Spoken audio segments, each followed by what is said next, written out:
Dear student, आज हम आपके लिए NCERT math class earth at chapter 2 घन तथा घनमूल लेकर उपस्थित हैं। आज हम इस चैप्टर की शुरुआत कर रहे हैं और हम डिस्कस करेंगे इसमें कि घन क्या होता है, घनमूल क्या होता है, ठीक है, तथा पूर्ण घन संख्याएं क्या होती हैं, ठीक है, इस बारे में हम डिस्कस करने वाले हैं। तो देखिए, आपका हेडिंग है घन कि किसी संख्या का घन किसे कहते हैं, क्या होता है घन। तो लिखा है ये, जब किसी संख्या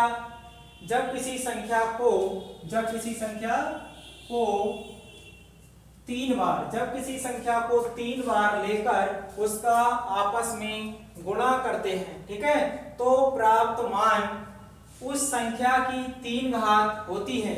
मतलब जब किसी संख्या को 3 बार लेकर उसका आपस में गुणा करते हैं तो जो प्राप्त मान होता है वो उस संख्या की 3 घात होती है, जिसे उस संख्या का घन कहते हैं। जैसे एग्जांपल से समझिए, यदि हम ये x को माना x कोई संख्या है, अगर x को 3 बार लेकर, ठीक है, x को कितने बार लेकर 3 बार लेकर हम आपस में गुणा करें तो क्या हो जाएगा, x गुणा x 3 बार हो जाएगा और बराबर जो आएगा गुणनफल वो आएगा x की घात 3। तो x का घन, ये जो x की घात 3 आया, ये x का क्या है, घन है, ठीक है। तो इस x की घात 3 को x का घन कहते हैं। ऐसी कोई और संख्या ले सकते हैं आप, मानते हैं माना कोई संख्या y है जिसको 3 बार लेकर हम क्या कर रहे हैं, गुणा कर रहे हैं, तो हो जाएगा y गुणा y बराबर क्या हो जाएगा, y की घात 3। तो यहाँ देखिए, ये जो y की घात 3 है वो इस y का क्या है, घन है, इस y का क्या है, घन। और इस घन का अगर घनमूल पूछा जाए तो y जो संख्या है y वो इस y की घात 3 का घनमूल है, ठीक है। इस x की घात 3 का अगर घनमूल पूछा जाए तो ये संख्या है x वो इस x की घात 3 का घनमूल है, ठीक है। आगे देखिए, अगर संख्या हमने ये 2 3 बार ले लिया, अगर इसकी गुणा करेंगे तो कितना हो जाएगा, 2 गुणा 2 कितने बार, 3 बार, तो कितना हो जाएगा, बराबर हो जाएगा 2 की घात 3। ये घातांक नियम जो है आप कक्षा 7th में भी पढ़ के आए हैं, ठीक है, कि किसी संख्या को जितने बार किसी सेम संख्या को जितने बार गुणा किया जाता है वो उसकी घात उतनी ही लग जाती है, ठीक है। तो यहाँ 2 को 3 बार गुणा किया है तो 2 की घात 3 हो गई, और ये 2 की घात 3 जो है वो 2 का क्या है, घन है। और इस 2 की घात 3 का अगर घनमूल पूछा जाए तो क्या है बेटा, 2, ठीक है। ऐसे ही अगर कोई अन्य संख्या ले हम तो क्या है, हमने लिख लिया 5 है या 3 लिख लिया, 3 गुणा 3 और बराबर कितना हो जाएगा, 3 की घात 3। तो ये 3 की घात 3 क्या हो जाएगी, हमारा 3 का घन, ठीक है। और 3 की घात 3 का अगर घनमूल पूछे तो कितना होगा, 3। जैसे 2 की घात 3 का अगर मान लिखें तो कितना हो जाएगा बेटा, 8, कितना होगा, 8। तो 2 का घन चाहे 2 की घात 3 कहो या 8 कहो, क्योंकि 2 की घात 3 का मान कितना है, 8, तो 2 का घन कितना हो गया, 8, ठीक है। ऐसे 3 की घात 3 का मान कितना होगा, 3 गुणा 3 3 9 27, कितना हो जाएगा, 27। तो 3 की घात 3 का मान कितना हो गया, 27। तो 3 का घन कितना हो गया, 27, और 27 का घनमूल पूछा जाए तो कितना हो जाएगा, 3। ऐसी 2 की घात 3 का मान कितना हो गया, 8, और 8 का घनमूल पूछा जाए तो कितना हो जाएगा, 2। आइए कुछ संख्याओं के घनमूल लिख लेते हैं। यहाँ लिख रहे हैं हम, हमने यहाँ लिखा संख्या, ठीक है, और उसका लिखा इधर लिखा उसका घन। यहाँ संख्या जो है स्वयं क्या होती है, घनमूल होती है, संख्या ही स्वयं घनमूल होती है अपने घन का, ठीक है। और ये है हमारा घन, यहाँ हम इसको लिख रहे हैं। यहाँ देखिए, जैसे नंबर 1 हमने क्या लिया, हमने लिया यहाँ 1, और 1 की घात कितनी लगानी है, 3।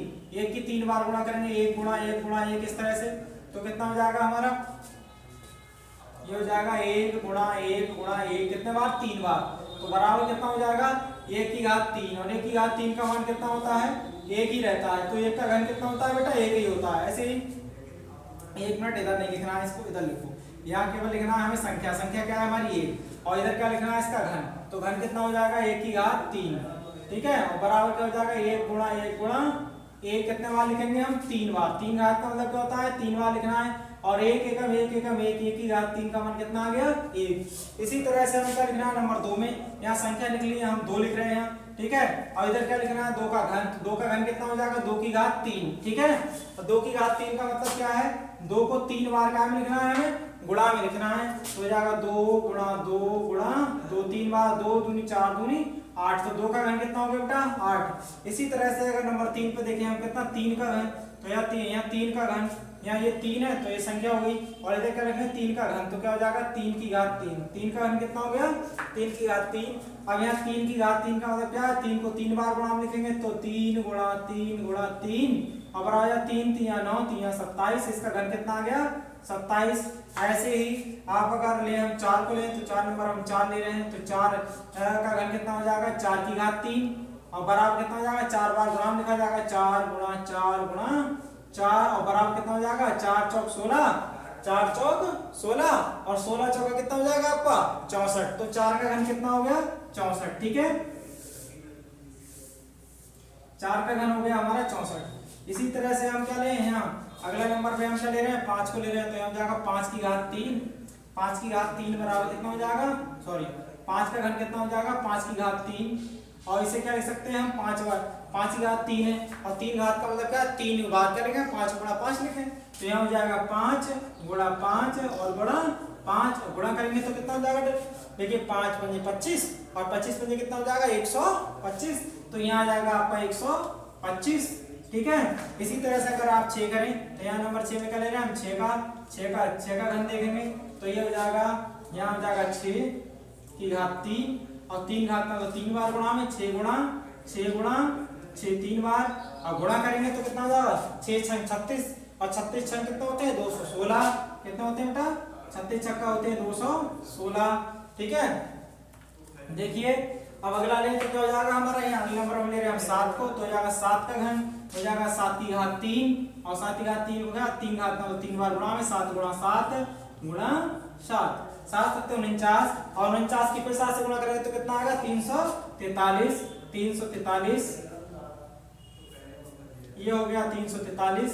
ठीक है इसी तरह से ये हो जाएगा अगर अगले नंबर देखें 8 तो 8 का घन हो जाएगा 8 की घात 3 क्या हो जाएगा 8 की घात 3 और बराबर कितना हो जाएगा 8 गुणा 8 गुणा 8 बराबर कितना हो जाएगा 8 8 64 और 64 की फिर 8 से मल्टीप्लाई करोगे तो कितना आ जाएगा आपका 512 कितना आएगा 512। इसी तरह से अगर 9 का घन देखें तो जाएगा संख्या कितनी है हमारी 9 और इधर क्या हो जाएगा इसका घन हो जाएगा 9 की घात 3 और बराबर कितना हो जाएगा यह हो जाएगा 9 गुणा 9 कितने बार 3 बार 3 घात है तो 3 बार 2 घात होती 2 बार 4 घात हो तो 4 बार लेकिन यह घन में घात कितनी होती है 3 तो 3 बार और हो जाएगा 9 9 81 और 81 की फिर 9 से गुणा करेंगे तो कितना हो जाएगा ये हो जाएगा आपका 729 कितना हो जाएगा 729। इसी तरह से अगर आप 10 का लिखेंगे अगले नंबर पे क्या लिखेंगे 10 का तो 10 का क्या हो जाएगा 10 की घात 3 10 की घात 3 और 10 की घात 3 का मतलब हो गया 10 गुणा 10 और बराबर इसका मान कितना आ जाएगा 1000 कितना आ जाएगा 1000। ठीक है तो इस तरह से मैंने आपकी 1 से लेकर 10 तक की संख्याओं को क्या लिख के दिखाए घन लिख के दिखाए और आपको अपनी कॉपी में ठीक है 1 से लेकर 100 तक की संख्याओं के घन इसी तरह से गुणा कर करके लिखने हैं। ठीक है साफ साफ पहले आप रफ कॉपी में लिखेंगे ठीक है और गुणा करने के बाद चेक करने के बाद अपनी फिर कॉपी में इधर लिखेंगे इस तरह से घन संख्या और ब्रैकेट में लिखना है घनमूल और इधर लिखना है घन और उसके तरह जैसे मैंने आपको किया 10 तक मैंने करा दिए और 10 से आगे के 9 की 11 से 90 तक के जो है वो आपको लिखना है और याद में फिर उस पर गोले लगवाऊंगा आपके लिए जो अभाज्य संख्याएं होंगी वो आपको याद रखनी होंगी। ठीक है आप जितने ज़्यादा से ज़्यादा संख्याओं के घन याद रख सकते हैं तो याद जितना रख लेंगे उतना अच्छा रहेगा क्योंकि सवाल करने में आगे हमें आसानी होगी। तो देखिए जैसे अब मैं समझता हूं कि आप समझ गए मैं आशा करता हूं कि आप समझ गए होंगे कि घन कैसे निकालेंगे और घनमूल की बात कर रहे थे तो देखिए यहाँ 2 का घन कितना है 8 और 8 का घनमूल 2 3 का घन कितना है 27 और 27 का घनमूल कितना 3 4 का घन कितना है 64 और 64 का घनमूल पूछे तो 4 5 का घन कितना है 125 और 125 का घनमूल पूछे तो 5 6 का घन कितना है 216 और 216 का घनमूल पूछे तो बेटा कितना होगा 6 7 का घन कितना है 343 और 343 का घनमूल पूछे तो 7 8 का घन कितना है 512 और 512 का घनमूल पूछे तो कितना होगा 8 9 का घन कितना है बेटा 729 और 729 का घनमूल कितना है 9 10 का घन कितना है देखिए 1000 और 1000 का घनमूल पूछे तो कितना हो जाएगा 10। ठीक है तो आइए अब अगले टॉपिक की तरफ चलते हैं।